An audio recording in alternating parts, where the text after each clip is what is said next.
Bismillahirrahmanirrahim. Assalamualaikum warahmatullahi wabarakatuh. Baik, saya di sini akan memperkenalkan terlebih dahulu. Nama saya Idris Salam. Saya dari jurusan Pendidikan Agama Islam kelas PAI 4C. Baik, langsung saja. Sini saya akan menjelaskan mengenai landasan ataupun dasar pendidikan dalam hadis Rasulullah Shallallahu Alaihi Wasallam. Oke, langsung saja kita simak video berikut ini. Baik, biar tergambar terlebih dahulu, saya akan membacakan dulu hadisnya. Mengenai hadis dasar pendidikan. An Ibnu Mas'ud radhiyallahu anhu qala Rasulullah sallallahu alaihi wasallam Ar-Rasulullahi yuridillahu bihi khairan yufaqihu fiddin wa innamal ilmu bitta'lim.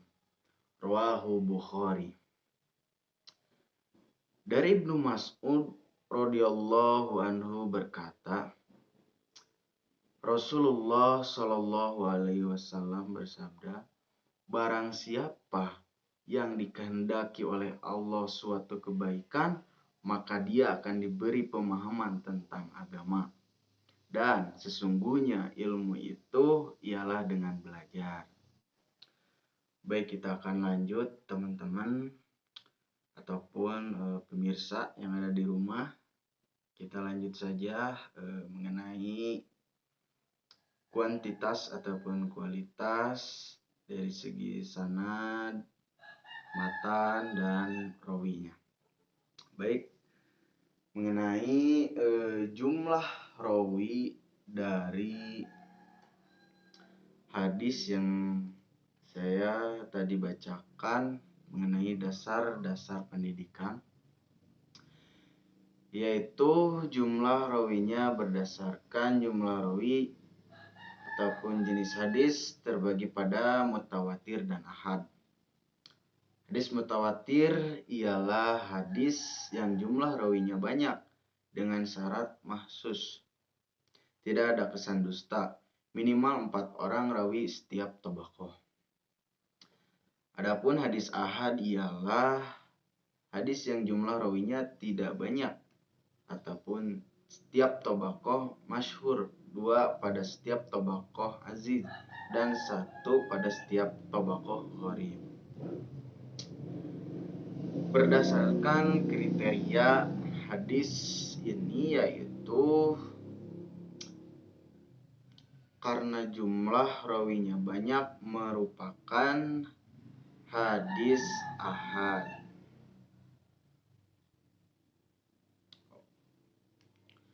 Mengenai matan, dari segi idofah matan, hadis terbagi pada marfu ataupun idofah langsung kepada Nabi,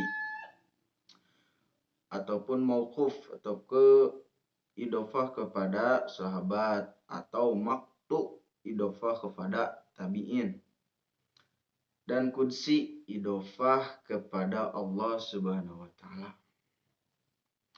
Berdasarkan bentuk matan, hadis terbagi menjadi 2 macam dari segi idofah dan bentuk matan.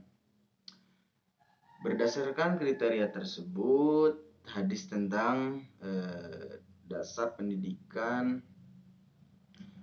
ialah banyak berupa ucapan dengan tanda idofah dan bentuk matan yang eksplisit. Mengenai sanad dari hadis ini, yaitu dari segi persambungan sanad, hadis terbagi pada muttasil dan munfasil. Hadis muttasil ialah hadis yang sanadnya bersambung, yakni rawi murid dan guru yang ada pada hadis bertemu ataupun disebut dengan liqa, karena hidup sejaman ataupun setempat dan seprofesi sebagai perawi hadis. Adapun mengenai hadis munfasil ialah hadis yang sanadnya terputus-putus. Rawi pertamanya itu ataupun disebut dengan mursal, putus ataupun mudawin, dan gurunya mu'allaq. Itu putus seorang rawi atau munqati. Putus dua rawi dalam dua tabaqah yang berturut-turut atau disebut dengan mudha'af. Berdasarkan kriteria tersebut, hadis ini merupakan muttasil. Dari segi keadaan sanad, hadis ini terbagi pada mu'an'an, ada lafaz an ya yang tadi dibacakan, atau mu'annan ada lafaz anna ta'bid, ataupun musalsal ada persamaan rawi dalam sanad, atau mudawwaz yaitu ada dua rawi dalam sanad yang saling meriwayatkan. Tasamul hadis, kehujahan hadis ini yaitu menjadi makbul, diterima sebagai hujah meliputi sahih dan hasan. Dan mardud ialah ditolak sebagai hujah meliputi doib. Ada yang ma'mul bih dapat diamalkan dan ada juga ghair ma'mul bih tak dapat diamalkan. Kaidahnya adalah bila hadis ini makbul hanya satu atau banyak namun sama lafzi atau maknawi, maka yang mukam ataupun yang jelas-jelas makmul, dan yang mutasyabih ataupun tidak jelas ghair makmul. Bila hadis makbul itu banyak dan tanaqud ataupun berbeda atau ta'arud berlawanan. Tatbik pengalaman hadis ialah pengalaman hadis dikategorikan menjadi makmul bih ataupun diamalkan, dan ghairul ma'mul bih ataupun bisa juga tidak diamalkan. Berdasarkan kriteria tersebut, hadis tentang dasar pendidikan merupakan ma'mul bih karena muhkam, lafadznya jelas dan tegas. Oke, baik teman-teman ataupun pemirsa yang ada di rumah sekalian, saya tadi sudah memaparkan bagaimana kuantitas ataupun kualitas dari hadis dasar-dasar pendidikan. Oke, next langsung saja kita menuju ke makna ataupun maksud dari hadis mengenai dasar pendidikan. Oke, langsung saja. Dari yang mempunyai arti tadi, barang siapa yang dikehendaki Allah menjadi baik, maka dia akan diberi pemahaman dalam hal agama. Dan sungguhnya ilmu itu dengan belajar. Hal ini dimaksud agar kita menjadi orang yang baik. Dan jika Allah ridho, maka akan lebih mudah kita untuk memahami hal-hal lain dalam agama. Lalu cara kita untuk mendapatkan ilmu ialah bagaimana? Yaitu dengan belajar. Itulah kunci kita untuk mendapatkan ilmu ialah belajar. Oke. Karena mengenai dasar pendidikan ini, dasar berguna agar pendidikan yang dijalankan tetap kokoh dan kuat di dalam kemajuan teknologi sains informasi. Tidak seperti air di atas daun talas, mudah terombang-ambing. Dasar diformulasikan berdasarkan pola pandangan hidup bersifat filosofis sehingga membutuhkan jasa filsafat pendidikan. Jadi dasar itu dibutuhkan sebagai falsafah hidup ataupun sebagai pondasi ataupun landasan mengenai dasar tersebut. orang akan diberi kehendak oleh Allah Subhanahu wa taala kebaikan secara sosial, mental dan spiritual